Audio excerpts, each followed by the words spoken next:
Tribunal Constitucional.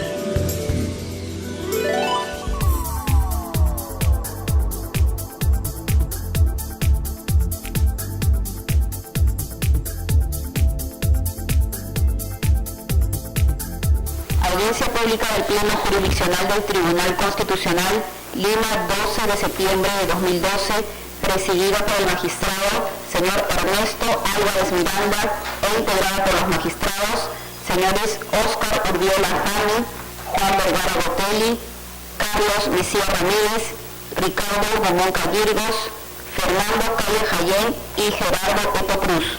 Secretario relator, doctor Víctor de Zamora.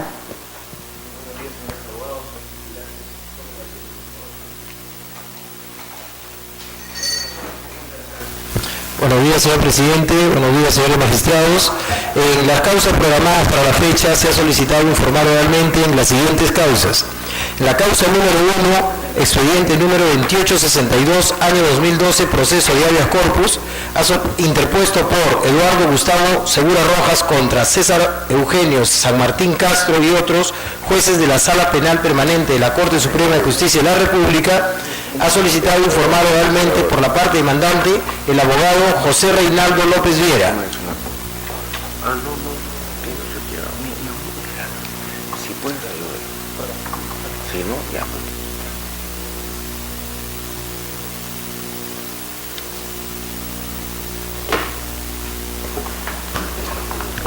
Bien, tengan ustedes muy buenos días, señores miembros ilustres del Tribunal Constitucional. Paso a exponer la causa 2862-2012, proceso de habeas corpus interpuesto por mi patrocinado contra los vocales de la Corte Suprema, la Sala Penal Permanente de la Corte Suprema,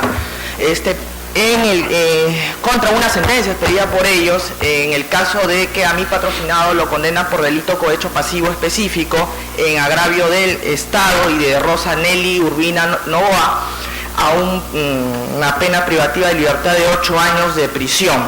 Nosotros interpusimos el habeas corpus contra esta sentencia penal por todas las irregularidades y vulneraciones al debido proceso que se cometen. En primera y en segunda instancia nos han declarado infundada la demanda. Pero paso a exponer justamente cuáles son las irregularidades de esta sentencia de la Sala Penal Permanente.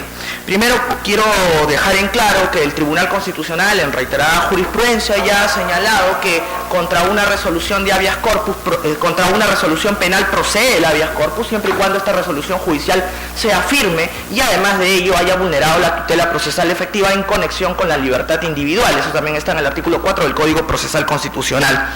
Bueno, en este caso pues sucede lo siguiente. Primero, que a mi patrocinado le vulneran la presunción de inocencia. Resulta que la Sala Penal Permanente, presidida por el vocal César San Martín Castro, señala que a mi patrocinado, nosotros nos negamos rotundamente a lo largo de todo el proceso penal de que el audio que se presentó supuestamente, que era la prueba donde mi patrocinado solicitaba dinero a una persona para interferir en un caso, ¿no? El señor San Martín y los vocales de la Suprema dicen de que porque nosotros no solicitamos la pericia de voz para obviamente señalar de que esa no era la voz de mi patrocinado, entonces en consecuencia no tenemos que reclamar absolutamente nada. ¿Qué quiere decir esto? Esto está rompiendo y está contraviniendo la presunción de inocencia, es decir, la carga de la prueba no la tenemos nosotros, la tiene el Ministerio Público, y la Sala Suprema termina diciendo, como ustedes no presentaron la pericia de voz y no reclamaron, entonces ¿qué vienen a decir? Que esa voz no es del señor Eduardo Segura. 2. También se vulnera tremendamente el principio de tipicidad. Resulta que el artículo 395 del Código Penal señala que para que se produzca el delito de cohecho pasivo específico, la persona tiene que estar a cargo de la investigación. Resulta que acá yo tengo un documento que se presentó a lo largo de todo el proceso penal, donde la fiscal coordinadora de Pacasmayo no aparta a mi patrocinado el 5 de agosto del año 2008. Y supuestamente la persona que dice que mi patrocinado le solicitó dinero lo denuncia a él el 7 de agosto y el 8 de agosto pasa el fiscal superior Francisco Arista Montoya a hacerle pues toda la revisión, la inspección, y resulta que le encuentran 500 soles ahí en su casa. Pero ¿qué es lo que pasó en esta situación? Resulta que la persona, esta señora Rosa Nelly Urbina Novoa, va donde el comisario Héctor Holguín, o comisario Pacasmayo, y le dice, el señor fiscal Segura me ha pedido 3.000 soles. Resulta que el policía manda a llamar al fiscal superior encargado de investigar esta situación, el señor Francisco Arista Montoya. Él va y cuando le hace la pregunta y ya comienzan a grabar con el video, la señora dice, no, a mí no me pidió, le insinuó a mi abogado.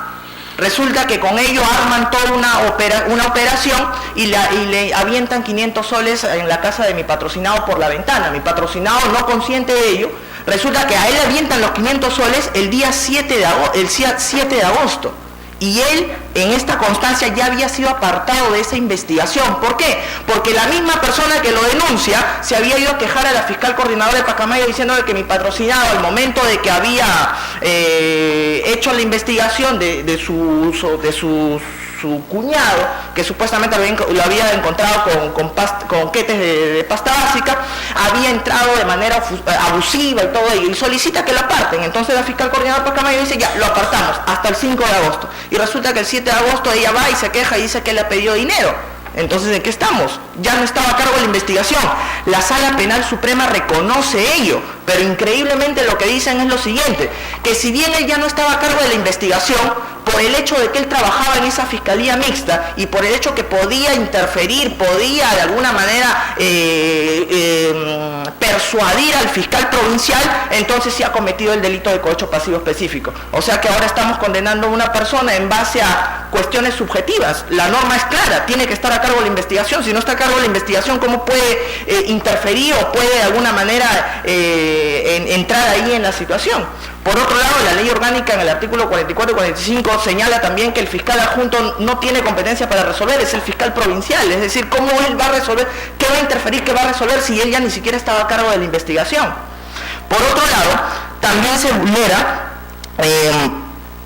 el derecho a no ser desviado de los procedimientos establecidos en la ley. Resulta que a mi patrocinado lo condena la Sala Penal Especial. Hay un juicio oral y resulta que nosotros presentamos apelación. Para culminar, presentamos la apelación y esta sube acá a la Corte Suprema, la Sala Penal Permanente. La Sala Penal Permanente debió aplicar el nuevo Código Procesal Penal, donde dice que hay una exposición de teoría del caso, derecho de contradictorio y todo ello. Resulta que el vocal San Martín, y está en el video de la audiencia de apelación, dice, no, 5 minutos nada más, informe como si fuera una vista de la causa de un recurso de nulidad. Pero si mi patrocinado lo procesan bajo el nuevo Código Procesal Penal que se viene aplicando en la libertad en el año 2007, y cuando viene acá, la Sala Suprema debió aplicar el nuevo Código Procesal Penal, se había presentado PowerPoint, todo ello, no, tiene 5 minutos, y en realidad ni siquiera tuvo 5 minutos porque los vocales interferían a cada rato y parecía un examen de grado que le estaban haciendo. Por otro lado, también finalmente para culminar, esto conlleva a lo siguiente también. Nosotros presentamos un video a la Sala Penal Permanente de Frecuencia Latina, donde probamos que se había roto la cadena de custodia. Supuestamente había un audio donde él pedía dinero. Ese audio nunca se llegó a determinar que había pedido dinero. Es más, en el juicio oral la misma fiscal dice, no se llega a escuchar que pide dinero, pero los indicios avalan que sí. Entonces, ¿en qué estamos? Presentamos el video de Frecuencia Latina y la Sala Penal Permanente nos declara inadmisible también el video porque dice que debió presentarse su momento. Entonces, ahí tenemos toda una serie de vulneraciones, derecho de defensa. A mi patrocinado lo intervienen, no le dicen por qué causa lo intervienen, cuáles son sus derechos. El abogado defensor de oficio llega al final cuando ya le habían hecho la requisa del auto de su casa. El audio que él presenta en ningún momento dice que él solicitaba dinero, o sea, en base a cuestiones indiciarias lo condenan. Es más, cuando hay la audiencia de como ya se tiene una convencido y como se está viendo al público, le va a hacer alguna pregunta el magistrado Fernando Cay. Quiero terminar nada más con... Le va a hacer una pregunta el magistrado Fernando Cay. A ver, por favor. Gracias, como está bien el presidente, abogado. ¿En qué estado se encuentra esta causa ahora? Lo que nosotros presentamos la apelación, la Sala Penal Permanente confirmó la sentencia de la Sala Especial que lo condenaba a 8 años de pena privativa de libertad. Nosotros, en aplicación del artículo 149 del nuevo Código Procesal Penal, pedimos la nulidad de esa audiencia porque no se había hecho bajo el nuevo Código Procesal Penal. Se demoraron 1 año para darnos el video. ¿Qué delito es, por favor? Cohecho pasivo específico. Dígame, usted me habla de las pruebas, todos estos son trámites, preclusión procesal, que da la justicia ordinaria. Me interesaría saber más concretamente dónde está la violación al derecho de defensa, dónde se ha producido la violación constitucional a sus derechos constitucionales, pero muy breve, hemos escuchado, tengo ya una idea en lo que concerne a mí, pero quisiera que me saque usted de los problemas de la justicia ordinaria y me lleve a los derechos fundamentales. Ya. 2. Primero, derecho de defensa. Presentamos un audio, un video de frecuencia latina donde se traía bajo la cadena de custodia y la sala penal permanente nos dice que no admitieron ese audio. No admitieron esa prueba. Y el Código Procesal Penal dice de que esa prueba, que las pruebas no se admiten simplemente cuando no son pertinentes al caso o están prohibidas por ley. Y segundo, el procedimiento predeterminado por la ley. Nos han hecho un juicio de apelación como si fuera una vista de la causa de recurso de nulidad, cuando a mi patrocinado lo han procesado bajo el nuevo Código Procesal Penal, que sabemos que hay una teoría del caso, hay un derecho contradictorio y todo ello. Usted me está leyendo por el tiempo que hizo uso de la palabra, dijo 5 minutos. Esa es que en el nuevo Código Procesal Penal se dice que el abogado tiene amplitud de tiempo para exponer su teoría del caso. El fiscal había presentado apelación, el Código Procesal Penal dice que tenía que estar presente, el fiscal nunca apareció.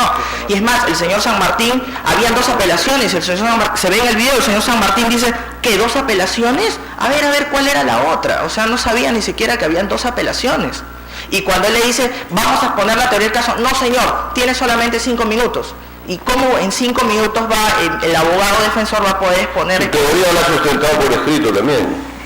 La sustentó por escrito. Claro, pero el tema es que aquí nosotros queríamos señalar, explicar esto de la constancia donde... Bueno, vamos a ver, porque las etapas procesales también tienen que respetarse, ¿no? Se supone que en eso hay preclusión, hay, como le digo, a lo mejor la sala tiene, como que es correcto en algunos casos, la potestad de admitir o no una prueba. Eso es todo. Gracias, abogado. Gracias, presidente. Abogado, tiene 30 segundos para cerrar su exposición. Solo quiero decir que en primera y en segunda instancia del habeas corpus, el juez y la sala dice lo siguiente, se ha probado que efectivamente no le han aplicado el nuevo Código Procesal Penal, pero eso se debe a cuestiones de procesalistas viejas que no pueden, que de alguna manera opacan a las nuevas cuestiones procesales nuevas. ¿Eso qué quiere decir? O sea, si la ley se aplica de manera inmediata, ¿por qué no me aplican el nuevo Código Procesal Penal?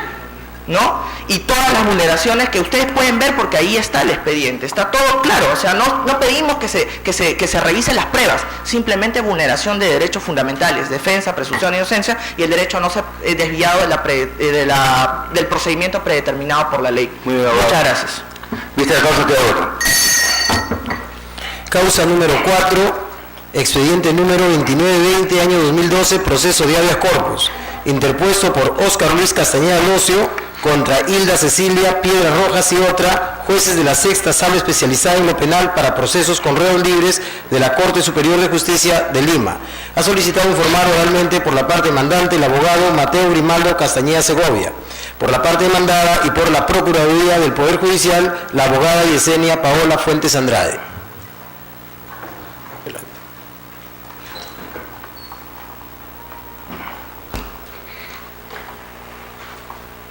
Puede iniciar su exposición, abogado, por un tiempo breve y prudencial.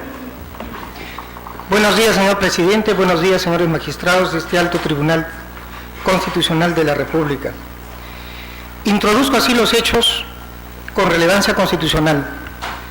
El 14 de enero del año 2011, el 12 Juzgado Penal de Lima abre una instrucción por delito de colusión y malversación de fondos contra 15 personas distintas. En ese mismo acto, el señor juez de la causa dicta un no al lugar contra mi patrocinado, Luis Castañeda Locio, exalcalde de Lima. Y lo fundamenta porque no existen elementos probatorios en la denuncia fiscal. Apelada que fuera este auto de no al lugar, el fiscal superior Jorge Cortés Pineda dictaminó en contra del ejercicio de la acción penal, fundamentando su posición no incriminatoria también en la falta de elementos probatorios en contra de mi patrocinado y en consecuencia dictamina que se confirme el auto de no al lugar. Pese a este expreso desistimiento del titular de la acción penal en instancia, que es el fiscal superior, la Sala Superior Penal, por mayoría, 2 contra 1, ordenaron abrir instrucción, produciéndose una grave afectación a los derechos constitucionales de Luis Castañeda Locio, vinculados o conexos a su libertad, como el debido proceso, falta de motivación y el principio acusatorio fundamentalmente. Su libertad individual se ha visto restringida por el mandato de comparecencia restringida y por un impedimento de salida del país, que ya el Tribunal Constitucional ha manifestado en sentencias anteriores que son temas que sí se pueden ver en un habeas corpus conexo a la libertad. La juez constitucional y la sala del habeas corpus la han declarado infundada porque consideran que está mínimamente motivada, así dicen, está mínimamente motivada, cuando lo cierto es que la resolución no expresa ningún fundamento sobre las razones por las que rechaza los fundamentos del señor fiscal superior de cara al ejercicio de la acción penal. Esta última resolución de la sala del habeas corpus es la que viene en recurso de agravio constitucional. Introduzco ahora los derechos constitucionales afectados en esta causa. La sala penal demandada no ha fundamentado de manera fáctica y jurídica los argumentos que sustentan su decisión. No ha realizado un correcto análisis de la prueba indiciaria. Contra Luis Castañeda no hay ningún elemento probatorio, sino únicamente indicios muy débiles. Y no da cuenta de los elementos de prueba que lo vinculen con los delitos. Solamente voy a señalar como, por ejemplo, que en ningún momento la sala aprecia las conclusiones del peritaje oficial mandado a hacer por la Fiscalía, en cuyas conclusiones dice que no se ha perjudicado en absoluto a la Municipalidad de Lima con las operaciones investigadas. Pero también hay un indicio que se ha tomado en cuenta, que es un indicio realmente increíble. Dicen que como un día el alcalde 4 meses después fue citado al Congreso de la República para explicar por qué se le pagó a Relima la deuda que se le tenía, entonces de allí la fiscal deduce como indicio que sí conocía y tenía conocimiento y autorización, dice, sobre la operación. Esto es increíble.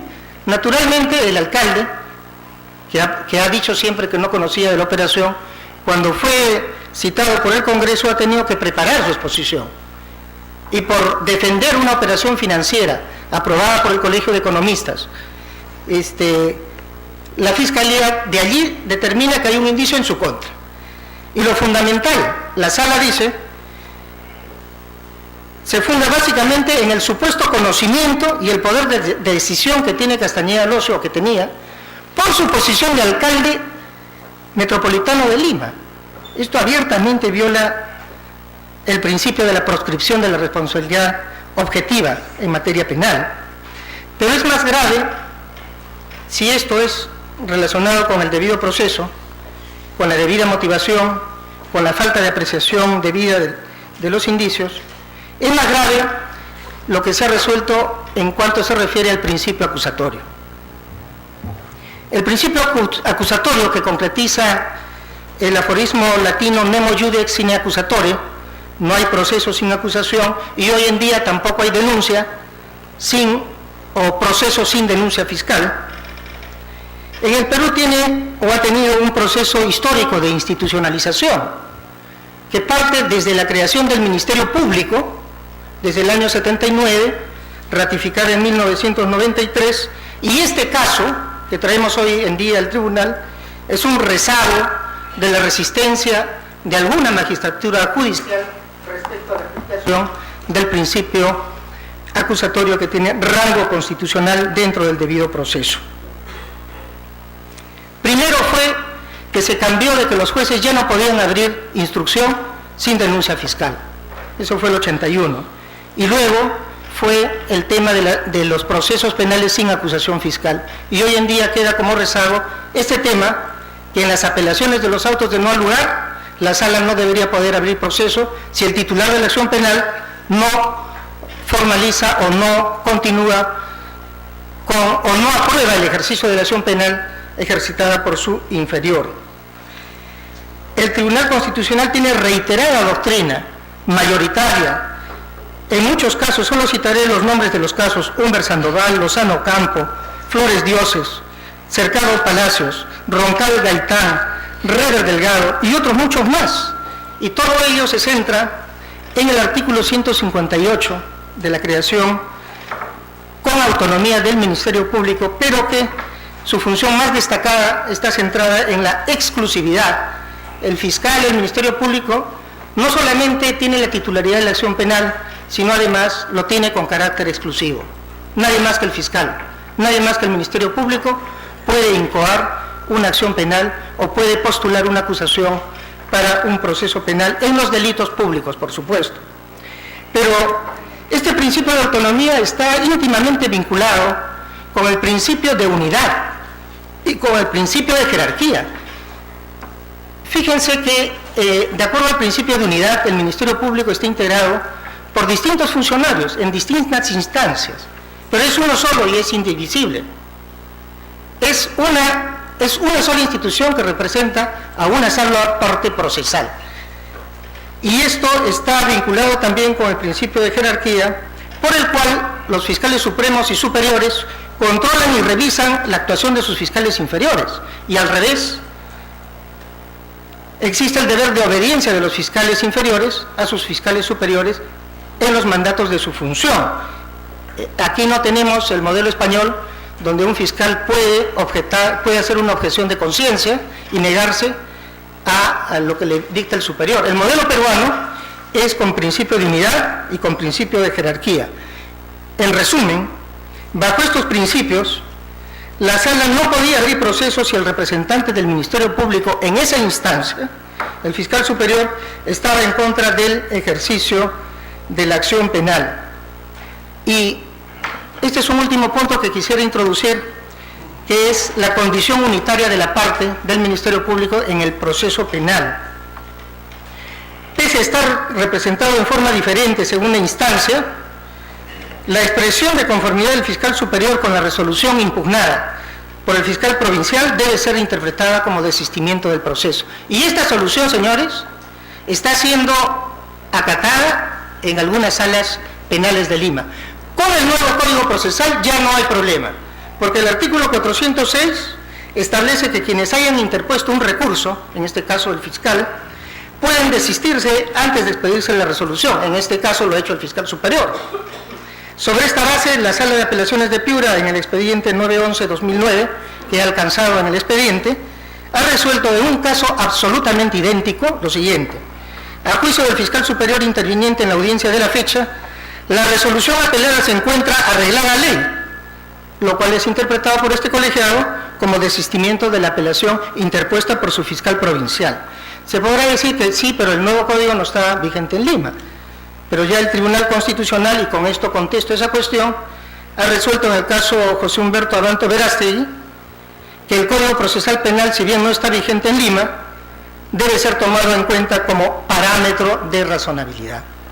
Pero sin recurrir a ello, una sala del Callao, hace poco, ha resuelto en un caso absolutamente idéntico, cuya copia he alcanzado y está en el expediente, y ha dicho lo siguiente: la circunstancia por la cual una misma parte, el Ministerio Público, apela inicialmente a una determinada resolución y que luego en otra instancia solicita se confirme, genera una sustracción de la pretensión impugnatoria del ámbito jurisdiccional.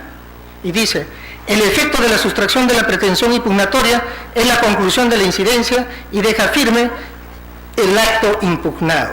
En el presente caso, señores, la denuncia fiscal provincial fue rechazada por falta de elementos probatorios, y el fiscal superior está de acuerdo en que no debe abrirse proceso. En la práctica se produce un desistimiento de la impugnación, porque es la misma parte procesal la que se pronuncia en contra del ejercicio de la acción penal. Finalmente, aunque no sea en materia del habeas corpus, y en obsequio al criterio de conciencia de los señores magistrados, quisiera expresar solamente 3 puntos en 30 segundos el asunto del expediente principal. La deuda del municipio de Lima a la empresa Relima ascendía a 35.900.000 soles. Los intereses generados en 10 años ascendían a más de 10 millones de soles. Esta deuda fue una deuda legítima que fue producida en la gestión anterior, no fue producida por el alcalde Castañeda Locio. y proveniente de un laudo arbitral que tiene nivel de sentencia judicial. Entonces se tenía que pagar y se pagó como en efecto se hizo, pero se pagó solamente el capital, punto 2, sin ningún tipo de interés cero. Se ahorró al municipio 10 millones de soles. Y último punto, tercero, Luis Castañeda Locio no tiene nada que ver con la cesión del crédito producido luego entre Relima y Comunicore. Por estas razones, mi petitorio al concluir es que se declare fundado el recurso del honorario constitucional y se declare fundado el habeas corpus y en consecuencia se declare la nulidad de la resolución de fecha 14 de septiembre del 2011 de la Sexta Sala Especializada en lo Penal en el cuaderno incidental 34432-2010, apelación de auto de no lugar y la nulidad de la resolución de segunda instancia que la confirmó. En segundo orden, que cesen los actos de violación y se repongan las cosas al estado anterior a la violación y en consecuencia se emita una nueva resolución. Fíjense que no pretendemos sustraer al alcalde Castañeda del proceso penal. Estamos pidiendo que se fije, que se controle constitucionalmente la resolución de la apelación para que la sala vuelva a dictar la misma resolución, pero esta vez respetando la debida motivación y el principio acusatorio. Abogado, el magistrado Fernando Calle le va a hacer algunas preguntas. Gracias, presidente. Abogado, obviando un poco todo el tema penal del proceso ordinario que usted ha hecho mención, a ver si logro entender una situación. Entendemos de que pueda una denuncia penal del fiscal, el juez abre el proceso para varias personas en las que está su patrocinado. El juez, al finalizar la investigación, señala la responsabilidad y en el caso de su patrocinado dice no ha lugar al momento de abrir el proceso de una instrucción penal. De eso, el fiscal apela, lo que quiero entender, pasa al fiscal superior. Y el fiscal superior determina de que no hay razón para denunciar estos ilícitos, no encuentra ilícito para denunciar, eso es lo que hasta ahí he entendido. Sin embargo, sí, dígame. Si me permite, señor. Por favor. El punto es de inicio. Es al iniciarse el proceso penal, el juez dicta un auto de apertura de instrucción contra 15 personas y en el mismo acto... ¿Pero el mérito de qué? De la denuncia de la fiscal provincial. De la denuncia del fiscal provincial, que es lo que le decía. Y en ese mismo acto dicta un auto de no al lugar contra Luis Castañeda Locio porque no existen elementos probatorios. Perfecto, retomo entonces. El fiscal denuncia 20 y tantos, incluyendo a su patrocinado. El juez, al momento de abrir el auto de apertura de instrucción, dice no al lugar en el caso de su patrocinado. Sí, señor. El fiscal apela de esa parte del extremo, o sea, insiste en que se le abra instrucción a su patrocinado. Sí, señor. Como es procesal, sube al fiscal superior y el fiscal superior ratifica la decisión del juez de que no haya lugar a instrucción para su patrocinado. ¿Hasta ahí estamos bien? Entonces, el fiscal, sin embargo, ingresa a la sala esto, y la sala determina, sin embargo, ordena que se le abra instrucción a su patrocinado. Y el Código Procesal Penal no está vigente, como dice usted en Lima. Pero yo quiero preguntarle, porque usted ha sido fiscal en ejercicio, además es tentadora una Fiscalía Suprema, tiene años en el ejercicio del Ministerio Público. ¿Es factible? Las normas procesales son de obligatorio cumplimiento. ¿Es factible en nuestro país, hay casos en el que sin denuncia penal a uno lo incluyan en un proceso? Señor magistrado, en estas épocas ya eso no es posible, salvo que sea una denuncia de acción privada, en la que no participa el fiscal. Pero en todos los demás delitos que es de ejercicio de acción pública, se requiere la denuncia o la formalización del fiscal provincial. En los tiempos que se presentó eso, ¿acaso también era factible? Porque que yo recuerde, desde como usted ha hecho una referencia interesante de la creación del Ministerio Público, estamos hablando del decreto legislativo 052, ¿no es cierto? Sí, señor. 82. Titular de la acción penal, etcétera, se le retira justamente, ya no hay esa potestad. Usted ha hecho una explicación interesante, que el juez abra a libre albedrío, tiene que ser el titular de la acción penal el que denuncie. ¿Eso es lo que usted nos está diciendo? Sí, señor, pero mire qué interesante su recuerdo, porque me permite recordar que ustedes hace poco miren cómo es la manifestación y la resistencia al principio acusatorio, que hace poco ustedes en una sentencia han declarado inconstitucional un artículo del Código de Justicia Militar que permitía al juez militar abrir instrucción sin denuncia del fiscal. Y ustedes, en aplicación del principio acusatorio, lo han declarado inconstitucional. De manera tal que hoy en día esto es clarísimo.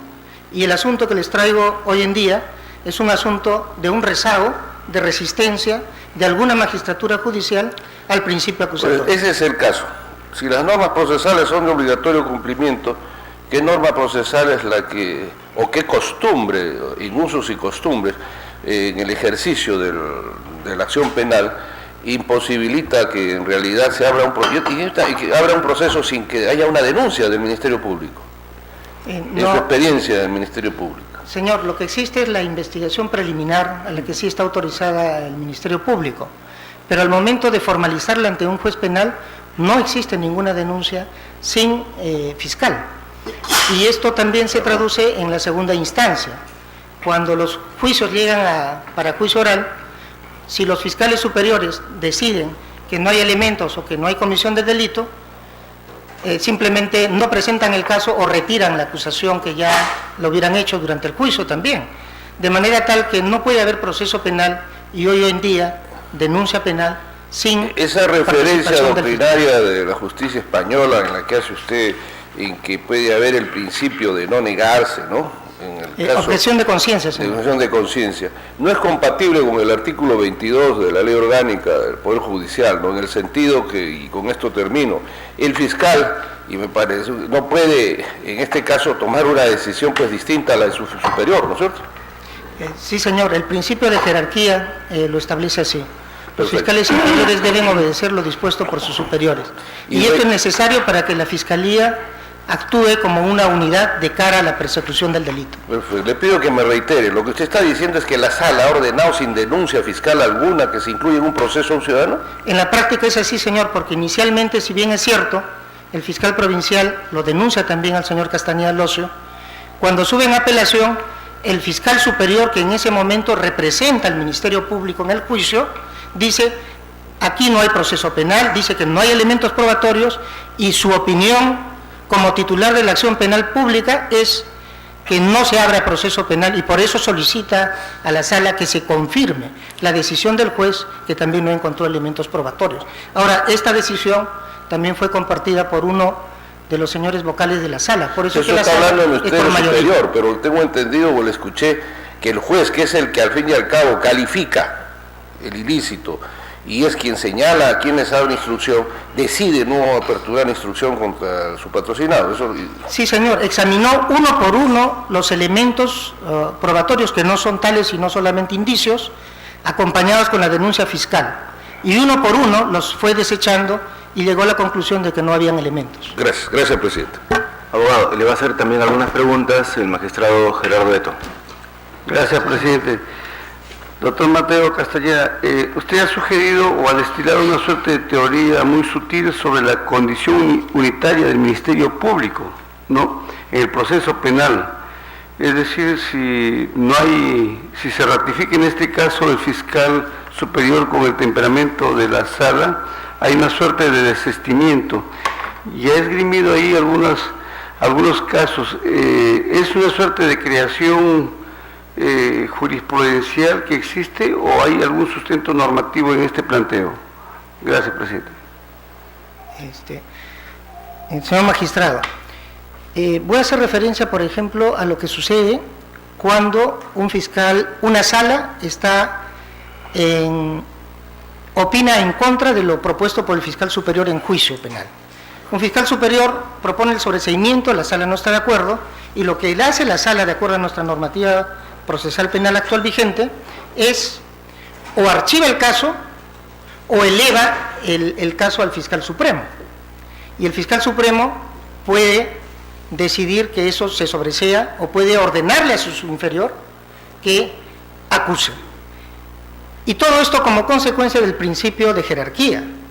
Entonces, en este caso, en el caso concreto, el fiscal provincial, si bien es cierto, inicialmente denuncia y presenta el caso contra Castañeda, el juez penal lo examina y dice que no hay lugar, y en segunda instancia es el propio fiscal superior que en ese momento representa a la institución. Aquí no hay dos fiscales, como hace ver la sala. La sala dice, bueno, lo que el fiscal superior ha dicho es una opinión. No, señor, es una opinión del titular de la acción penal pública, del dueño de la acción penal en el Perú, por nuestro modelo constitucional y procesal. Y la sala ha dicho, no, es una opinión del fiscal superior, porque acá hay otra posición del fiscal provincial. Eso ya no está en tela de juicio. En esa instancia, el que representa al Ministerio Público, así como en la Suprema el señor fiscal supremo, lo que diga ese funcionario es identifica a la posición institucional del Ministerio Público en cada instancia. Muy bien. Procurador.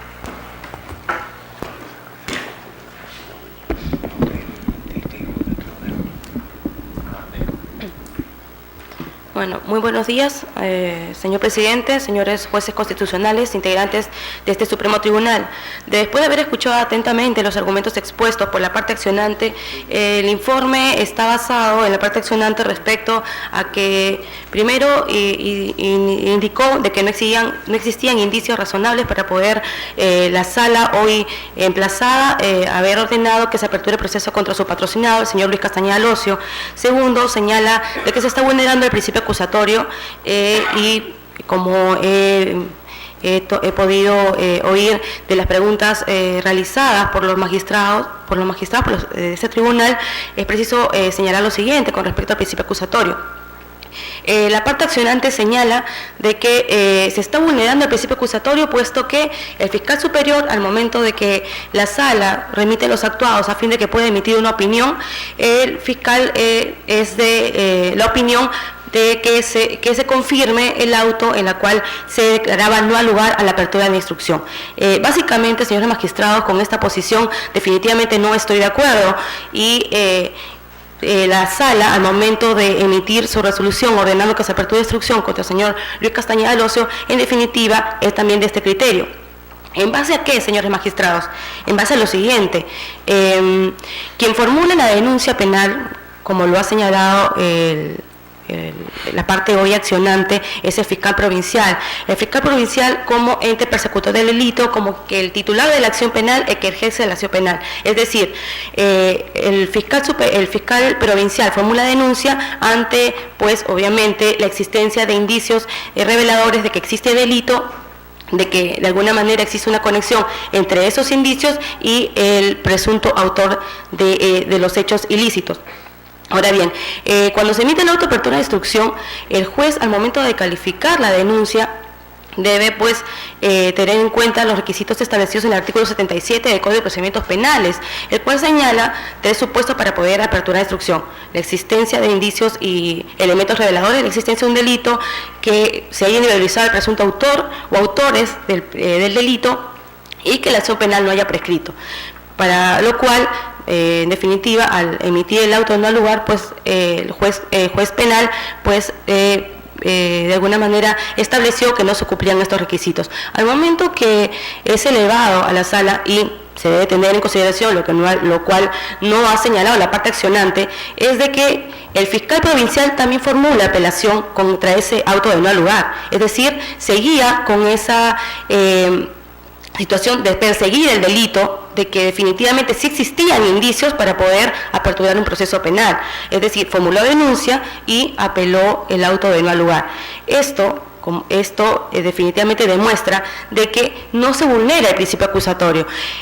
Si bien es cierto, la sala remite los actuados al fiscal superior a fin de que emita una opinión, deberíamos tener en consideración de que quien ha realizado todas las situaciones de investigación, que ha recopilado esos indicios o esos elementos reveladores de que existe, realmente se ha cometido un delito o presuntamente se ha cometido un delito, es el fiscal provincial, no el fiscal superior.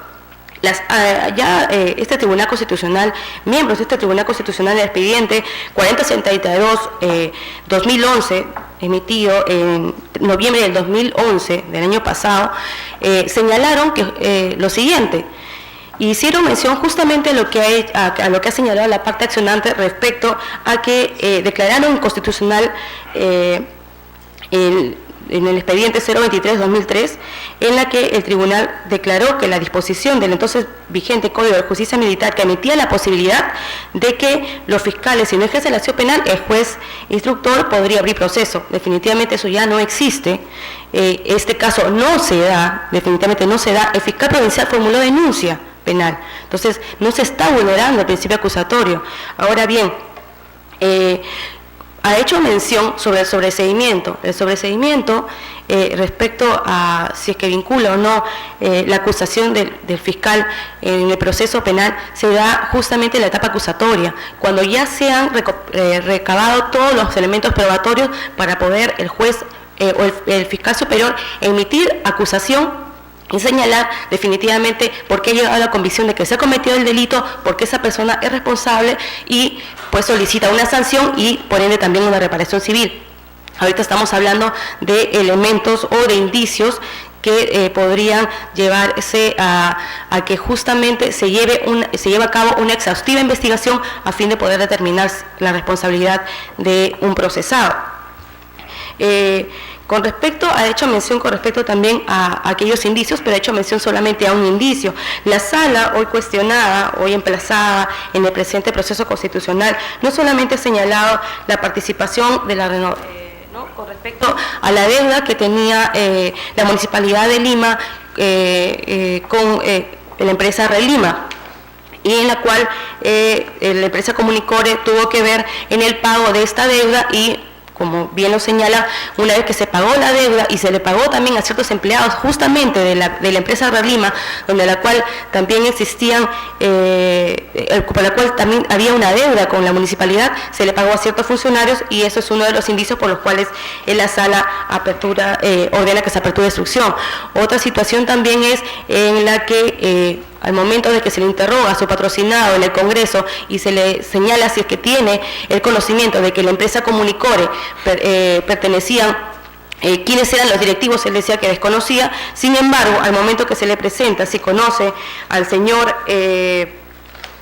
Luis Pinillos Broggi, él señala de que es el esposo de su hermana y quien resulta también siendo ser director de la empresa Comunicore, y muchos indicios más que no tiene relevancia constitucional en este caso empezar a detallar, puesto que esto le corresponde a la justicia penal ordinaria.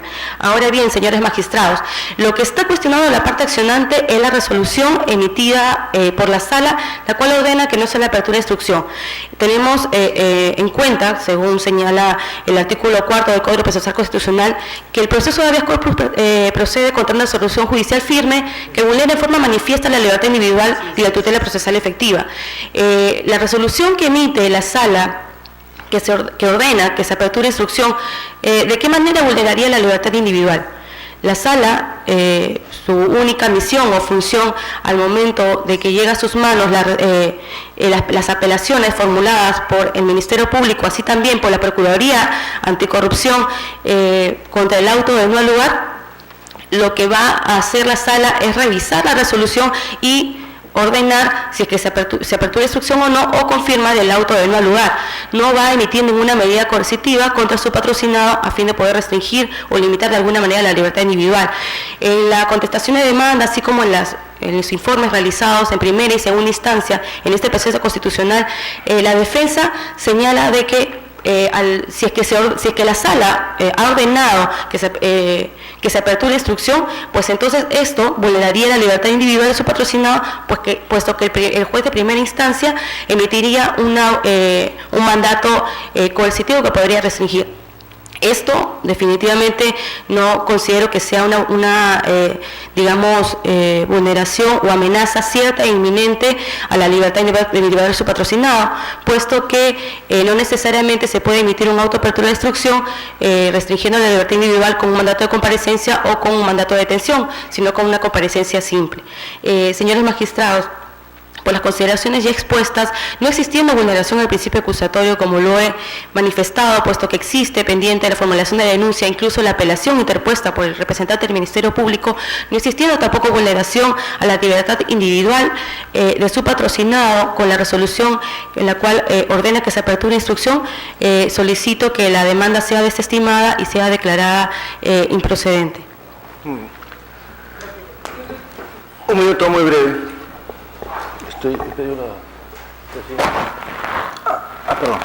Perdón, abogado. Por error mío no me he dado cuenta que el magistrado Fernando Calle había pedido el uso de la palabra. Gracias, presidente. Doctora, procuradora, una inquietud. Este es un proceso que derivaría en un juicio ordinario, ¿no?, por la materia del delito. Así es, doctor. Entonces, yo la escucho con atención y la verdad que hay que... Porque estamos hablando, desde mi inquietud, y al igual que se lo mencioné a la defensa, dejemos de lado los indicios, que eso pertenece a la justicia penal ordinaria. Vamos a ver la parte, si se quiere, procesar, que es de obligatorio cumplimiento y que está dentro de los alcances del debido proceso, que es objeto de la defensa de los derechos fundamentales de las personas. Cuando en el caso usted me dice que apeló el fiscal, se ha hablado de la jerarquía de los fiscales superiores. Yo quisiera una pregunta, si en el juicio oral, cuando usted ha hablado, que no ha llegado a eso, pero de estar en el juicio oral, el fiscal decide no acusar, ¿qué hace la sala? Si el fiscal decide no acusar, eleva los actuados al fiscal supremo a fin de que emita una opinión. Ya. En este caso, cuando el fiscal decidió archivar, decidió ratificar lo resuelto por el juez penal ordinario de no incluirlo en el proceso penal porque no encontraba indicios, razones, etcétera, y la sala decide, ¿consultó o elevó al Supremo ante la posición del superior? Elevó los actuados al fiscal superior a fin de que emita una opinión. Superior, que es el que dijo que confirmaba lo dicho por el juez. Así es. Dentro de su opinión como representante y titular de la acción penal. Ante esa opinión discrepante de la sala del fiscal superior, ¿se elevó en consulta al fiscal supremo? Al fiscal superior. Pues ya el superior se pronunció contra lo que no pensaba la sala. La sala decía que hay que abrir proceso penal. ¿No se elevó eso antes, como usted me dice, si en el juicio oral el fiscal no acusa, la sala dice elévese al Supremo para que él determine si... Y si no acusase el Supremo, obviamente no hay proceso, ¿no es cierto? Así es. Entonces, repito, si el fiscal superior dijo no hay proceso y la sala decía sí hay que abrir instrucción, ¿esa decisión no fue elevada al Supremo para nada? No, lo que sucede... ¿Se puede elevar? Calle, no. Lo que sucede, doctor Calle, es que como ha formulado la denuncia fiscal provincial, el superior tiende a ser el fiscal superior. Ya cuando estamos en un juicio ordinario y estamos ya en la etapa de acusación, el fiscal superior es el que formula la acusación y se eleva en consulta a su superior, que es el fiscal superior. Claro, pero es que son varias instancias. En el proceso de investigación, y si entre el fiscal denuncia y el juez, tengo entendido, abre instrucción, emiten su opinión diciendo que sí hay lugar a juicio oral, no están condenando a nadie, ¿no? Entonces de esos autos el fiscal puede apelar, el fiscal que denunció, entonces de ahí sube al superior, como dice usted, y en ese caso, si hay mérito, acusa. Hasta ahí nos hemos entendido. Pero en este caso concreto, para nada fue al Supremo. No. ¿Pudo haber ido en consulta al Supremo? ¿Se pudo haber dicho que vaya al fiscal supremo? Según las normas procesales, el fiscal superior es el que emite en última instancia su opinión. ¿Y sería la que habría que respetar? No es que se habría que respetar, porque al final considero yo de que quien inicia la investigación y que ha recopilado todos los elementos probatorios de alguna manera para poder señalar de que existen indicios de la existencia de un delito, tal como lo señala la norma procesal, es el fiscal provincial. Entonces, ahora, ¿cuál es el papel del fiscal superior entonces? ¿Que piensa distinto a su inferior? Emite una opinión, y como lo ha señalado este tribunal, este Tribunal Constitucional, en la sentencia que he hecho mención, la sentencia del expediente 4072-2011, señala de que es la opinión del fiscal superior, en este caso, persistiendo la formulación de denuncia, la opinión del fiscal superior no es vinculante, puesto que existe la formulación de la denuncia. La justicia militar, los llamados auditores, antes que eran igual que los fiscales, no era del todo parecido, pero entonces ya más o menos tengo claro que la posición del fiscal superior es casi nada. Bueno, gracias, presidente. Ahora sí, abogado. Presidente, muy brevemente para una réplica. Con su venia. Se pregunta, la abogada de la Procuraduría, la señorita doctora, se pregunta de qué manera se habría vulnerado la libertad personal porque un mandato de comparecencia restringida no vulnera la libertad. Contesto con la sentencia del caso Manuel Enrique Humber Sandoval de este Tribunal Constitucional, que dice que el principio acusatorio constituye un elemento del debido proceso, fundamento 2. Dice, resulta procedente su tutela en el proceso de habeas corpus. ¿No? La frase completa es, el principio acusatorio constituye elemento del debido proceso, derecho susceptible de protección en principio por el proceso de amparo, pero que resulta procedente su tutela en el proceso de habeas corpus, en tanto se afecte a derechos que se deriven de una vulneración o amenaza a la libertad individual. Más adelante, textualmente dice, los inculpados tenían mandato de comparecencia restringida, un caso absolutamente idéntico, manteniendo así las restricciones a la libertad individual que sufre el inculpado dentro del proceso penal, resulta procedente analizar las pretendidas vulneraciones al debido proceso en el presente habeas corpus. Y la pregunta del señor magistrado Calle tiene mucho asidero, porque en el fundamento 7 se dice expresamente, en caso que el fiscal decida no acusar y dicha resolución sea ratificada por el fiscal supremo, en el caso de los procesos ordinarios, o por el fiscal superior, para el caso de los procesos sumarios, al haber el titular de la acción penal desistido de formular acusación, el proceso penal debe llegar a su fin. Y también funda esta posición en la doctrina nacional, en una cita del libro del doctor Pablo Sánchez Velarde y en una cita del libro del doctor César San Martín Castro. Y concluyendo con lo siguiente, que es absolutamente ilustrativo, esto ya se ha discutido. El titular de la acción penal en su grado máximo, según la vía procedimental correspondiente, ya ha tomado una decisión que impide la imposición de una condena. Por estas razones, no solamente el tribunal resuelve declarar fundada la demanda de habeas corpus, sino que de oficio ordena poner en conocimiento de la Oficina de Control de la Magistratura y del Consejo Nacional de la Magistratura la conducta de los vocales integrantes que afectaron estos derechos constitucionales. Nada más, señor. Muy bien.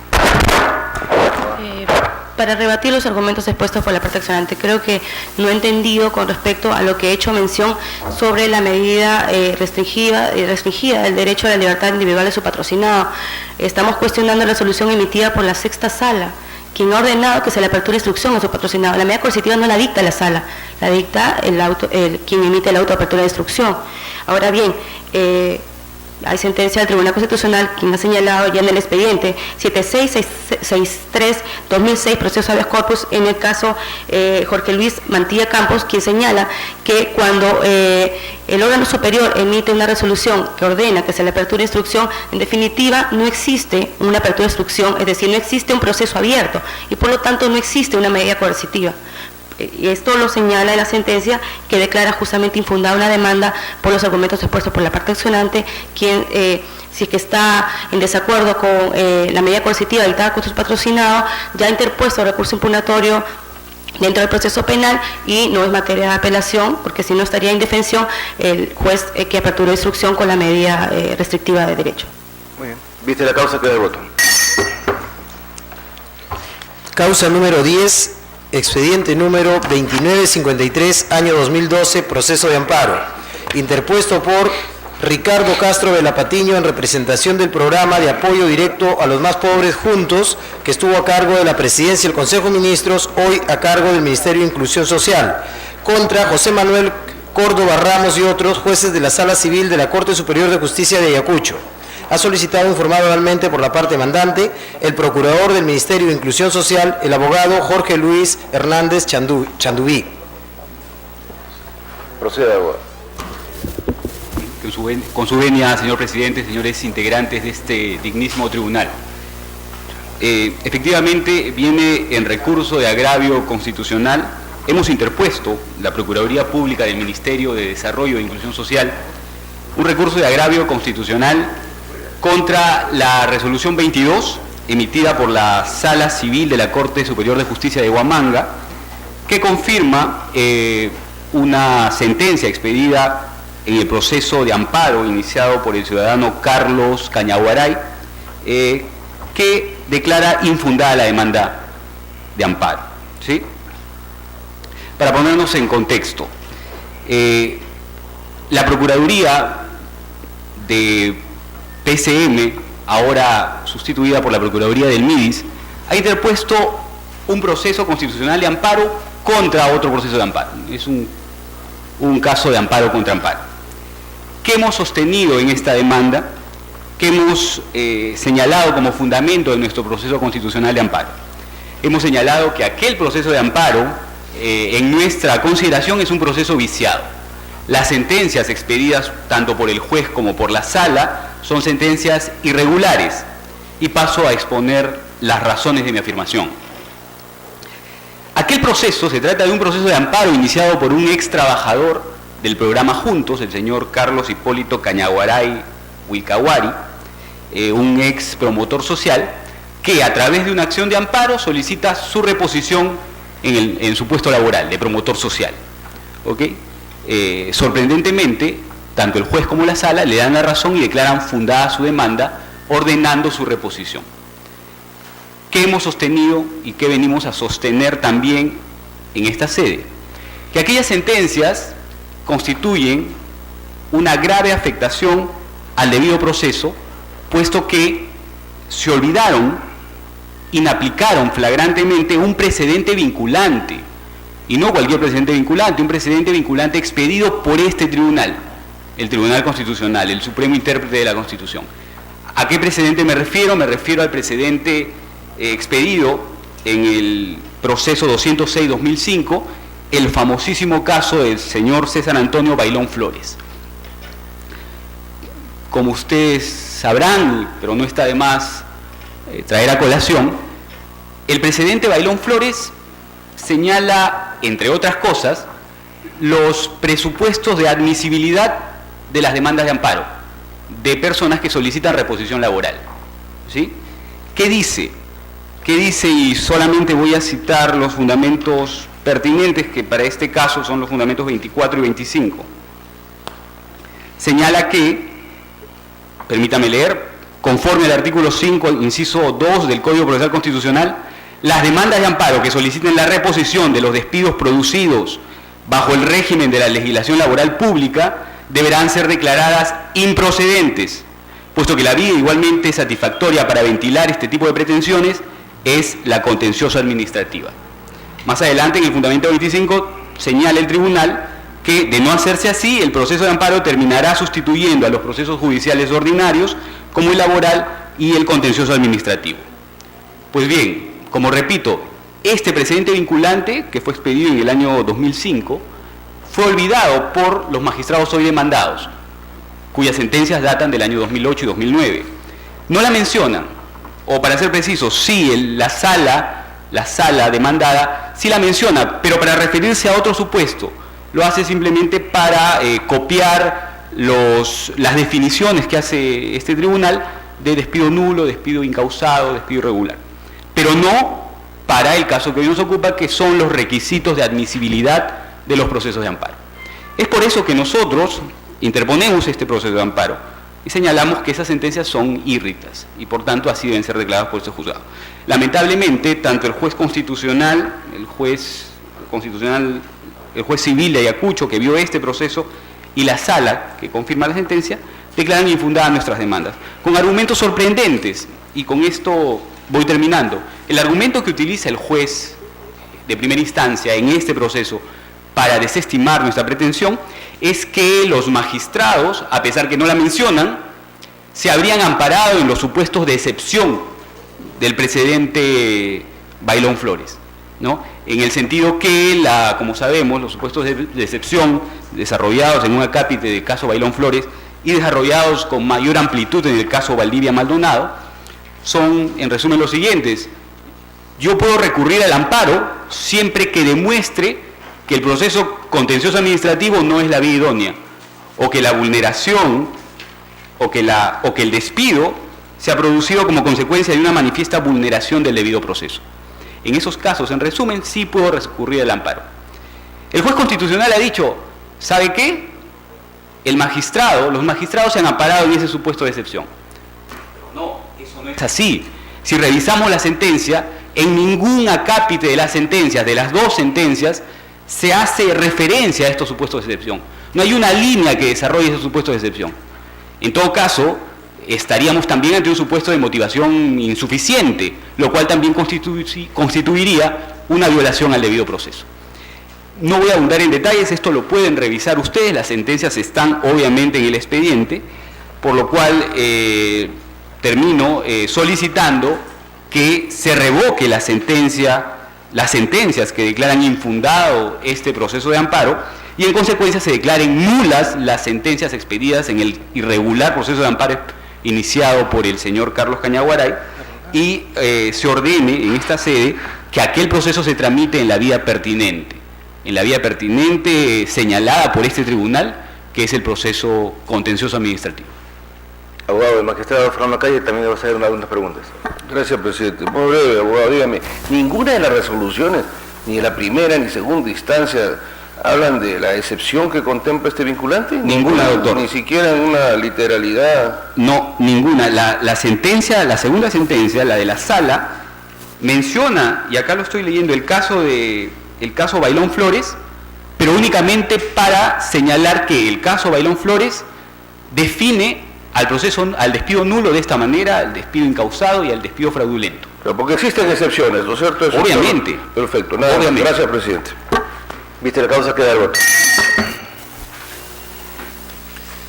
Causa número 15, expediente número 3116, año 2012, proceso de habeas corpus, interpuesto por Elsa Canchaya Sánchez contra Víctor Prado Saldarriaga y otros, jueces supremos de la Sala Penal Especial de la Corte Suprema de Justicia de la República y otro. Ha solicitado informar oralmente por la parte demandante el abogado Boris Erasmo Oliver Espejo, asimismo por la parte demandada y por la Procuraduría del Poder Judicial el abogado Mario Rafael Camacho Lazarte. Muy bien, proceda, abogado.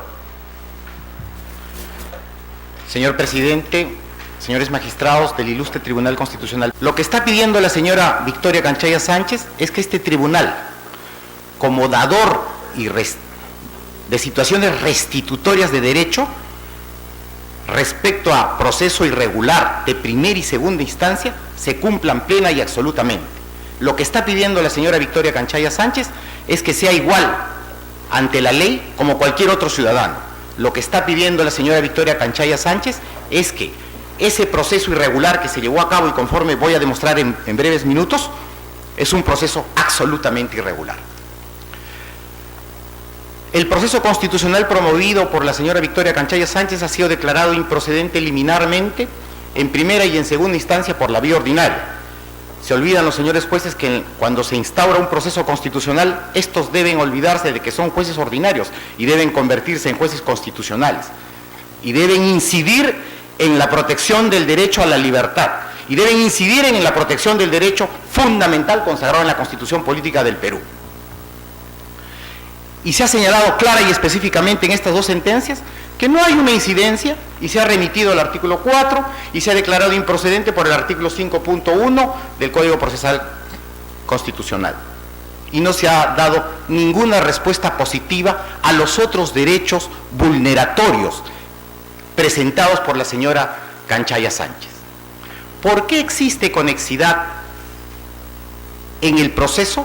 Nosotros sostenemos que el Tribunal Constitucional, a partir de todas estas sentencias enumeradas y que no voy a repetir, han establecido que la Constitución Política del año de 1993, en el artículo 200, inciso primero, se señala clara y textualmente que la acción de habeas corpus procede frente a la amenaza de la libertad individual o derechos conexos.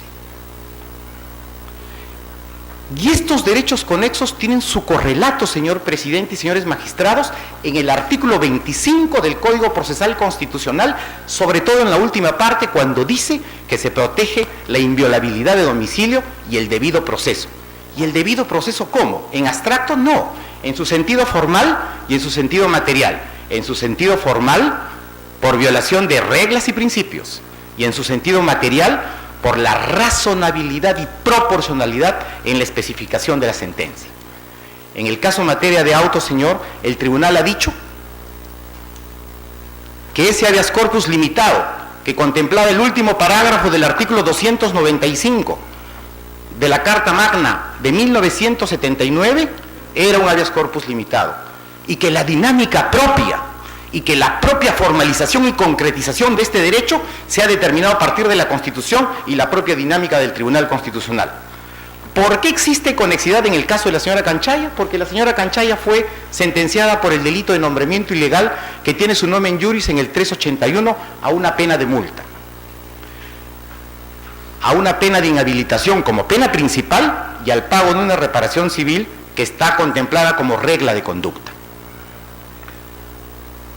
Esta pena de multa es el máximo de pena que contempla este delito por su carácter especial. No tiene contemplada una pena privativa de la libertad. Pero esta pena de multa, por mandato del artículo 56 de la norma sustantiva, es decir, el Código Penal, se convierte en pena privativa de la libertad cuando no se paga. Es decir, existe un correlato de conexidad. En segundo lugar, ¿por qué existe conexidad bajo un derecho conexo propuesto por la señora Canchaya? Porque la señora Canchaya ha señalado y ha dicho que cuando se le sentenció el 4 de mayo del 2010, fecha de la segunda sentencia, este proceso se encontraba prescrito. El Tribunal Constitucional, señor presidente, ha señalado con absoluta claridad que la prescripción tiene relevancia constitucional porque está vinculado al plazo razonable y porque el plazo razonable tiene su correspondencia en el debido proceso, la misma que encuentra protección en el artículo 139, inciso tercero. Pero ¿por qué estaba prescrito este delito supuesto cometido por la señora Canchaya? Por lo siguiente, señor, y voy a pasar a explicar con los cuadros, por favor. El Tribunal Constitucional ha dicho que el poder punitivo, el jus puniendi del Estado debe ser limitado y que no puede señalarse ad limitum cualquier situación que proscriba el desarrollo de una persona. Ha dicho que las reglas de la prescripción contenidas en la norma sustantiva, expresadas en el artículo 80, 82, 83, 84, deben ser de plena y absoluta aplicación para cualquier ciudadano. El artículo 80, señor presidente, nos refiere que la prescripción de la acción penal es una forma de extinción, es una forma de limitar el jus puniendi.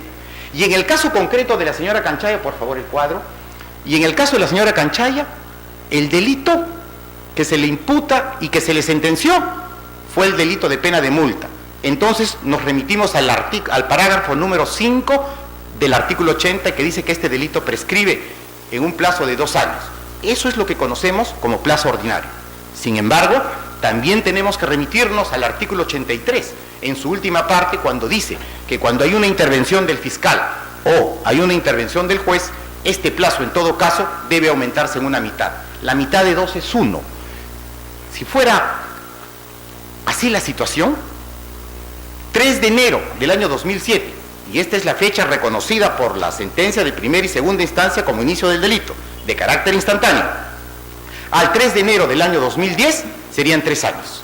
Por lo tanto, la potestad punitiva del Estado habría terminado.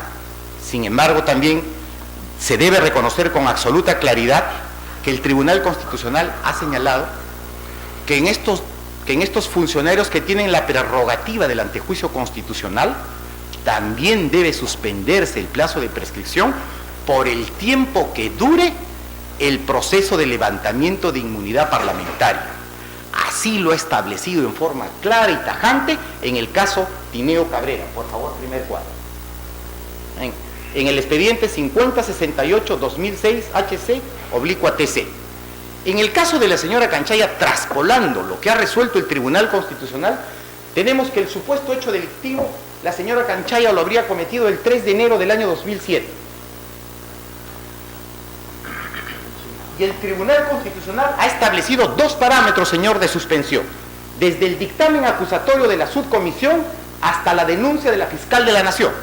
Es decir, del 3 de enero al 28 de mayo del año 2007, el plazo habría corrido del supuesto hecho delictivo. ¿Cuándo habría operado la suspensión del plazo de la señora Canchaya para aumentar al plazo ordinario y extraordinario? Desde el dictamen acusatorio, es decir, desde el 28 de mayo del 2007 hasta la denuncia de la señora fiscal de la Nación el 15 de junio del 2007.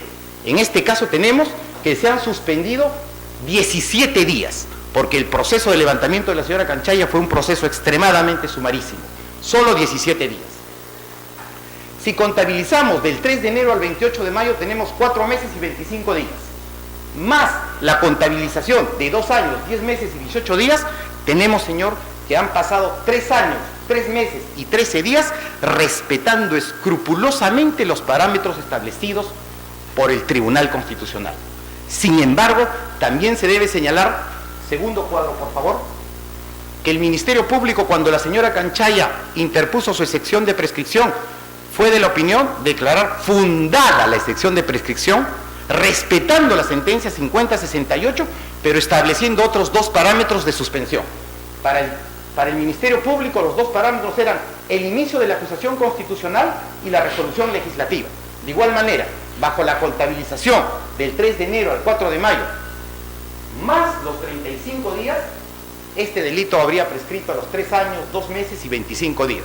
Por eso el fiscal supremo opinó fundada la excepción de prescripción, la misma que fue desestimada por la sala, porque señaló y dijo que eso era materia de responsabilidad y irresponsabilidad que deberían ventilarse en un proceso normal.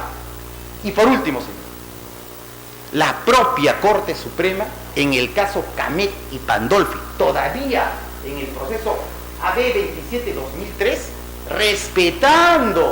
respetando escrupulosamente la sentencia 5068, ha establecido otros nuevos parámetros, que es desde la denuncia del procurador, en el caso de la señora Canchaya, el 24 de abril del año 2007, hasta la publicación en el Diario Oficial del Peruano. Por lo tanto, se habría suspendido también la prescripción para la señora Canchaya en 44 días. Si sumamos, señor, el 3 de enero hasta el 4 de mayo, más los 44 días, bajo esos mismos parámetros establecidos por la propia Corte Suprema, este delito se encontraría prescrito porque son 3 años, 2 meses y 16 días. La pregunta y la discrepancia viene aquí, señor. Primer cuadro, por favor. Segundo cuadro. Cuando se resuelve cuando se sentencia en segunda instancia, se dice infundada la petición de la institución de prescripción, y el señor vocal supremo ponente, hoy demandado, señala y dice, no, a la señora Canchaya no se le debe aplicar cuándo fue cometido el hecho supuesto delictivo, ni el cará, no, de ninguna manera, porque a ella se le debe aplicar que debe comenzar su plazo de prescripción a partir de la resolución legislativa publicada el 8 de junio, es decir, a partir del día siguiente, 9 de junio, hasta el 4 de mayo del 2010. La pregunta, señor presidente, es, ¿qué pasa con el plazo del supuesto hecho delictivo hasta el inicio de la acusación constitucional? ¿Se pierde? ¿Está en blanco? ¿Está vacío? ¿Qué pasa con el plazo de suspensión que ha establecido el propio Tribunal Constitucional? Y nos remitimos a lo siguiente. Por eso decimos que esta sentencia de segunda instancia es irregular. Por lo siguiente. La Corte Suprema de la República, al acuerdo plenario, por favor.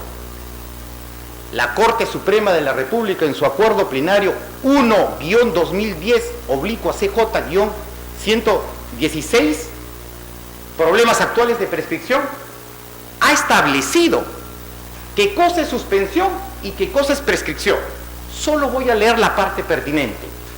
La consecuencia más significativa es que el tiempo transcurrido con anterioridad al momento en que se presentó la causa que suspendió el proceso no se pierde y se sumará al que transcurra después de su reiniciación.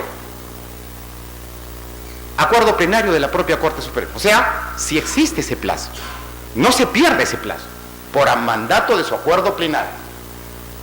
En segundo lugar, la Corte Suprema de Justicia de la República, Sala de Derecho Constitucional y Social, resolvió la consulta número 104-2007 de Puno, cuando se aplicó un control difuso y por mandato de la ley se eleva en consulta. ¿Qué resolvió?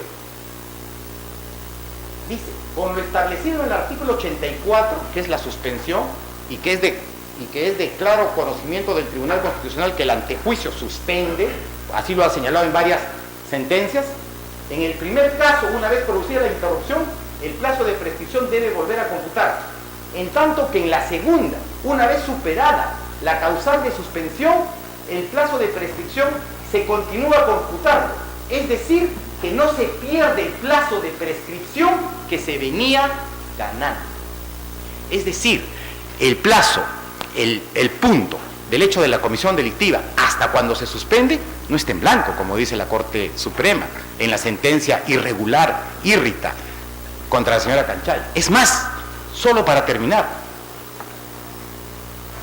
sustenta su posición de prescripción en el libro del maestro Luis Roy Freire, Causas de Extinción Penal, año de 1997, para respaldar por qué dice el señor el vocal supremo, para respaldar por qué dice que no debe existir. Y consultado a la misma fuente, el propio libro, el doctor Roy Freire señala, segunda página por favor,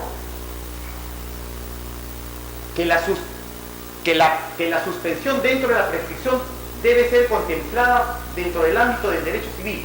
No creemos que existe inconveniente alguno para que, de conformidad con el artículo 9 del título preliminar del Código Civil de 1984, se aplique supletoriamente el artículo 1995, o sea, cuyo texto dice: desaparecida la causa de la suspensión, la prescripción reanuda su curso, adicionándose el tiempo transcurrido anteriormente.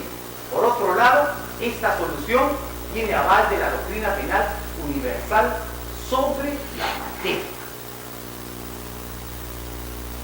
Fundamentos que dan luces a todo sentir y de derecho, señor, que este delito se encontraba prescrito.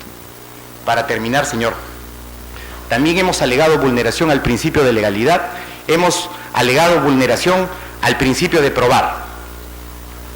Pero sin embargo, no vamos a ser redundantes al principio de legalidad y al principio de probar, solo voy a mencionar algo. Después del caso de la señora Canchaya Sánchez, se produjeron otros casos más de igual similitud. Y el propio Congreso, en el caso del congresista Ricardo Pando, señaló lo siguiente. Segunda página, por favor. Así corresponde preguntarse, si es que los congresistas tienen en mérito el cargo que desempeñan en la percepción, administración o custodia del recurso público alguno, la respuesta es negativa, debido a que el personal de confianza que designa a los congresistas son contratados directamente por la Oficina de Recursos Humanos del Congreso, sin que el congresista intervenga en la contratación, tan solo en la propuesta de designación. Incluso se establece que los congresistas ni siquiera pagan las remuneraciones correspondientes a su personal de confianza que trabajan en su despacho. Segunda diapositiva. En un comunicado oficial del caso Nancy Obregón, el propio Congreso de la República, ¿qué dijo?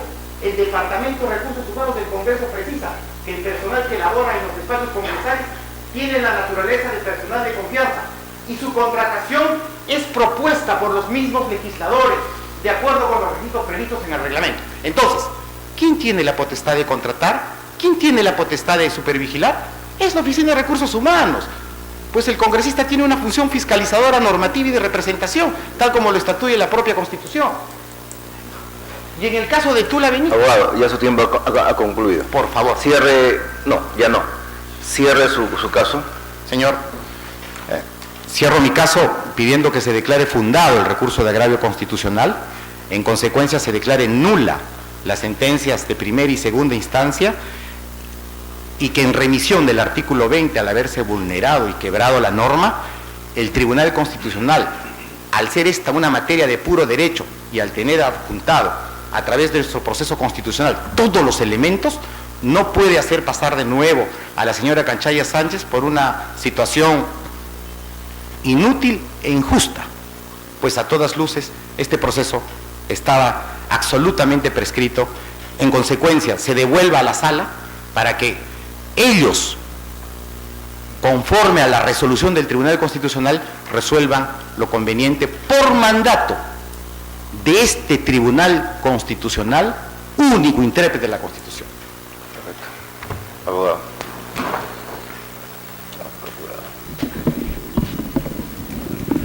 Señor presidente, señores jueces constitucionales de este ilustre tribunal, en representación de la Procuraduría Pública del Poder Judicial, solicito se desestime el presente recurso de agravio constitucional en razón de los argumentos que brevemente paso a exponer.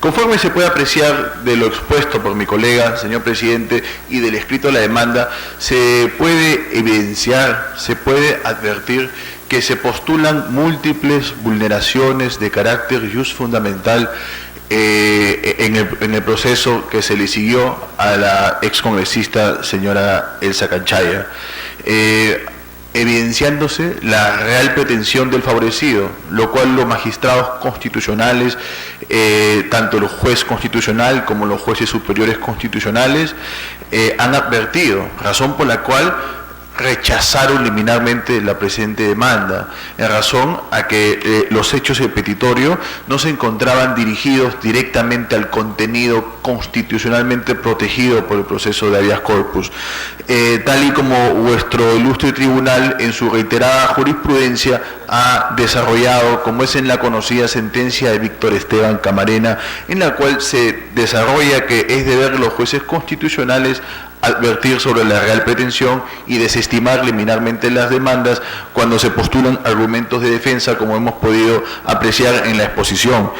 Se afirma que supuestamente no se le podría haber imputado objetivamente el delito por el cual ha sido procesada la señora excongresista, tipificado en el artículo 381 del Código Penal, en razón a que supuestamente no tendría competencia para poder efectuar dicha contratación, ante lo cual es necesario hacer una revisión de la moderna teoría de la imputación objetiva, del derecho penal funcionalista, en el cual su máximo ponente, Günther Jacobs, ha referido que todos los servidores públicos, funcionarios públicos, tienen deberes positivos, jurídicos y negativos hacia el rol que están desempeñando. En este caso, la señora excongresista desempeñaba el rol de funcionaria pública, de congresista de la República, la cual es evidente de que si no fuera por la proposición que está efectuando, a efecto que se contrate a una persona que hace un labor doméstico en su hogar como asesora número 2 del despacho congresal, es evidente que ha habido allí un desapego a ese deber jurídico positivo que está normativamente preestablecido, tal y como se encuentra en los acuerdos de mesa número 273, 288, 299, en la cual se exponen de manera taxativa y clara cuáles son los requisitos que deben de tener los asesores del despacho congresal, que definitivamente deben tener un requisito exigido normativamente, en la cual se encontraba proscrito que una persona que no tenga esos requisitos y ejerza pues una labor totalmente distinta a lo que es asesorar a un congresista en su labor legislativa, pues es un desapego a su rol. Es un desapego a su rol y a ese deber jurídico preestablecido normativamente, en la cual se ha atentado contra la vigencia de la norma, tal y como se recoge en la moderna teoría de la imputación objetiva, razón por la cual sí se le puede imputar objetivamente el presente delito. De igual manera, vuestro ilustre tribunal, con respecto a los aspectos de prescripción, ha decantado también que los aspectos del derecho penal, si estamos ante un delito continuado, ante un delito permanente, un delito instantáneo, son ámbitos que deben de dilucidarse en la justicia penal ordinaria, no postulándose mediante una demanda en la cual se esbozan argumentos de defensa que fueron pasibles de un pronunciamiento en el cual se gozó su derecho constitucional a la primera instancia, en la cual el favorecido pretende de que vuestro despacho constitucional haga las veces de una suprainstancia, de una tercera instancia, de una justicia alterna, de una justicia paralela, lo cual se encuentra proscrito por nuestro orden constitucional. Se afirma que supuestamente el cómputo debería de iniciarse desde el momento que se efectuó la contratación, en la cual es materia del derecho penal analizar en qué tipo de delito estamos y con respecto a que supuestamente se habría sentenciado por un delito, por un hecho que no constituye delito, porque se afirma en la demanda que se habría vulnerado el principio de legalidad penal, que se habría condenado a una persona por un hecho que no constituye delito. Dicha postulación también debió de haber sido expuesta ante la justicia penal ordinaria, motivo por el cual, señor presidente, evidenciándose que los hechos expeditorios no se encuentran dirigidos directamente al contenido constitucionalmente protegido por el presente proceso libertario, solicito, en representación de los magistrados emplazados, que se desestime el presente recurso de agravio constitucional. Muy bien. Brevemente y ahora... Brevemente, señor. Muy breve. Señor, ninguna teoría del mundo, por más mayoritaria que sea, y en este caso no lo es, la teoría funcionalista del derecho penal enemigo, puede estar por encima de la Constitución Política del Perú. El artículo 94 de la Constitución señala y dice que el Congreso nombra y remueve a sus funcionarios y trabajadores. Esto tiene remisión en el reglamento del Congreso de la República, artículo 25, que recoge textualmente lo que señala la Carta Magna. Es más, este ilustre Tribunal Constitucional en el proceso de inconstitucionalidad 0026-2006 ha declarado la constitucionalidad de ese reglamento y ha declarado la autonomía administrativa del Congreso de la República. En segundo lugar, señor, mi colega, entiendo su posición de procurador de defensa, pero mi colega olvida decirles a ustedes que la señora congresista Elsa Canchaya Sánchez pasó a la justicia ordinaria por 3 delitos: falsedad genérica, estafa y nombramiento ilegal. Toda la mañana hemos escuchado cuál es la posición y cuál es el rol del Ministerio Público. El señor magistrado Eto Cruz preguntó cuál era el sustento por el cual, cuando se elevaba en consulta, es el artículo 220 del antiguo Código Procesal. El señor procurador deliberadamente nos viene a decir aquí, y se olvida de que el Ministerio Público, como titular de la acción penal, como el que tiene el monopolio, ha dicho una y otra vez, fundada la excepción de prescripción, fundada la excepción de naturaleza de acción, o sea que el hecho cometido por la señora Canchaya Sánchez no constituye delito. Nula la sentencia de primera instancia porque ha contravenido derechos fundamentales. No existe una debida motivación y ha confundido los verbos rectores de nombrar a contratar. Ahora sabemos, señor, que a partir de un memorándum simple, que es de trámite administrativo, se puede nombrar a una persona. Ahora sabemos, señor, a partir de esta sentencia irregular, que un contrato es igual que un nombramiento, absolutamente proscrito por la ley penal y por la ley constitucional, en clara vulneración a sus derechos fundamentales, señor.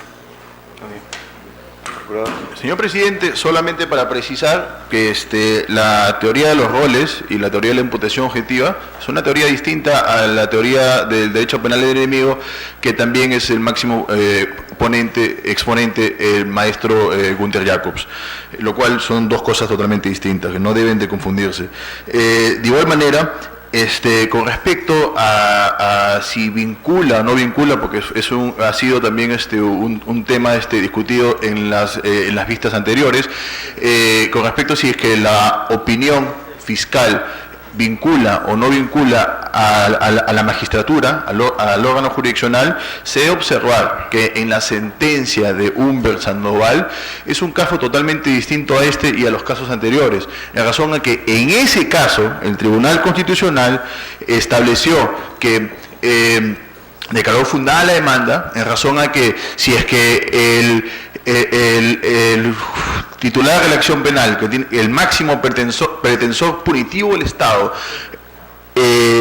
dictamina no haber mérito para formular acusación penal y se eleva en consulta, lo que el doctor César San Martín llama en la doctrina del derecho penal la acusación indirecta, la sala eleva en consulta al fiscal supremo, y el fiscal supremo es de la misma opinión.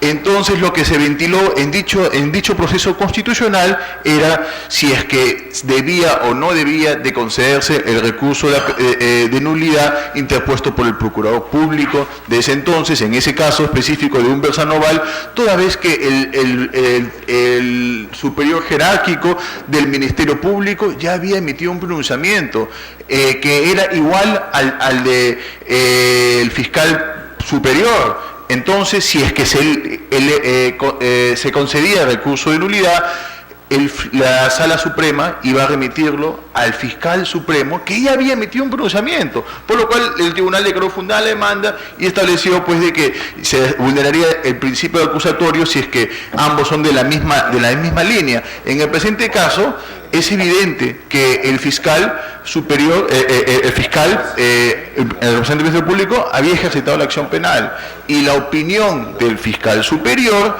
es una opinión, porque lo que máximamente va en grado, según el principio quantum appellatum, tantum appellatum, quantum devolutum, es la resolución de primera instancia que desestima o no las excepciones, puede ser la de naturaleza de acción o la de prescripción, y el superior jerárquico lo remite al fiscal supremo, emite una opinión, pero esta opinión no lo vincula. ¿Por qué no lo vincula? Porque al final lo que va en grado no es la opinión del fiscal, sino es la resolución expedida por el AQ, motivo por el cual, señor presidente, se debe observar lo manifestado y desestimar el presente recurso de agravio constitucional. Muchas gracias. Causa número 16, expediente número 3152, año 2012, proceso de habeas corpus, interpuesto por Luis Alfredo Zulca Chumbes contra Antonio Chacón Flores y otros miembros de la Sala Suprema de Guerra del Tribunal Militar Policial. Ha solicitado informar oralmente por la parte demandada y por la Procuraduría de la Justicia Militar el abogado Sósimo Raúl Santana Bravo.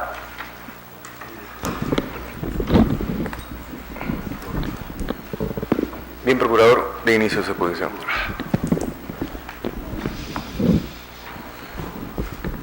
Muchas gracias, señor presidente. Tengan ustedes muy buenos días, así como los demás magistrados. En esta intervención, permítaseme ser sumamente breve. Zulca Chumbes, el ahora favorecido, me hubiera gustado que esté presente, pero bueno, dadas las circunstancias, no ha concurrido su abogado, porque Zulca Chumbes es un capitán de la Policía Nacional que hacía de secretario de juzgado.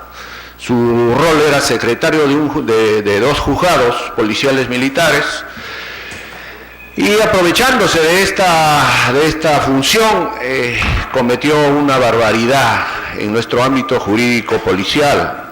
Lo que hizo es, juntamente con su juez, desarchivar un expediente que había pasado a autoridad de cosa juzgada en contra de un oficial de la Policía Nacional. Emite una resolución asignándole la condición de oficial superior, o sea, Surcachumbes y su juez lo que hace es ascender a un oficial al grado de mayor y luego, subsecuentemente, ascenderlo al grado de comandante, con todos los goces y beneficios. La jurisdicción militar tiene su propio control interno, una OCMA, detectado el tamaño error, fue procesado, actualmente sufre detención preventiva, y está en trámite el proceso militar, conocido por la Sala Superior de la Justicia Militar Policial, está juntamente con su juez detenido en estos días, pero sin embargo el señor ha interpuesto 5 habeas corpus por los mismos hechos y se encuentran también estos habeas corpus tanto en juzgados constitucionales y salas. En suma, señor presidente, dignos vocales, creo que la justicia militar está procesando por un delito cometido por un oficial que tenía la función de auxiliar jurisdiccional de un juzgado y que dicha actitud, dicho acto doloso fue en funciones, porque el oficial es lamentablemente abogado con el grado de capitán y cometió un ilícito desproporcionado. Frente a eso, le solicito que se confirme la sentencia venida a este digno tribunal. Muchas gracias. Vista la causa, queda el voto. Señor presidente, señores magistrados, en las demás causas programadas para la fecha no se ha solicitado informar oralmente. Todas ellas quedan al voto. Se levanta la audiencia pública de pleno.